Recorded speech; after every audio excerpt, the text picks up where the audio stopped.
అనుకోవటం, ఎవరు చూడలే అనుకోవటం ఆజ్ఞాన స్థితి. నన్ను ఎవరు చూడలే, నా భార్య చూడదులే, నా భర్త చూడలే, నా పిల్లలు చూడరు, నా తల్లిదండ్రులు చూడరు, నా స్నేహితులు చూడరు, ఎవరు చూడరు. నేను ఏం చేసినా పర్వాలేదు, ఏమన్నా పర్వాలేదు, ఎలా ఉన్నా పర్వాలేదు అనుకునేవారు మూర్ఖులు. ఆజ్ఞాన స్థితిలో ఉన్నవారు. ఒక ఆయన చూస్తున్నాడు, ఒక ఆయన వింటున్నాడు. యెషయా గ్రంథం 47వ అధ్యాయం page number 609, 609, page number 609, page number 609, యెషయా గ్రంథం 47వ అధ్యాయం 10వ వచనం. నీ చెడుతనమును నీవు ఆధారము చేసుకుని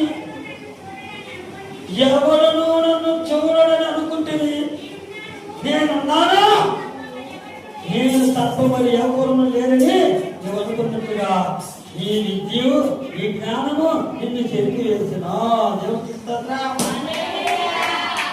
గుర్తుపెట్టుకోండి. ప్రతి ఒక్కరు సంఘంలో ఉన్నవారు కానీ, సంఘం నిలబడిన వారు కానీ, యూట్యూబ్ చూసేవారు కానీ ప్రతి ఒక్కరు మనం గుర్తుపెట్టుకోవాల్సింది ఏంటంటే, ఒక ఆయన ఉన్నాడు, చూస్తున్నాడు, మరుగులేదు, మరుగులేదు. నీ చెడుతనం చూస్తున్నాడు ఆయన, నీ ప్రవర్తన చూస్తున్నాడు ఆయన, నీ క్రియలు చూస్తున్నాడు ఆయన, నువ్వు ఏం చేస్తున్నావో చూస్తున్నాడు ఆయన.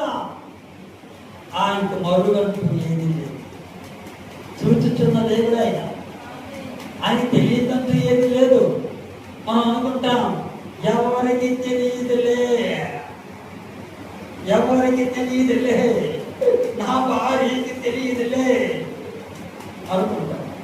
కానీ అది ఆల్రెడీ నీ మాట బయటికి రాకముడిపి ఈ తలంపులే ఆయన ఎరిగి ఉన్నారని సంగతి మర్చిపోతున్నారు.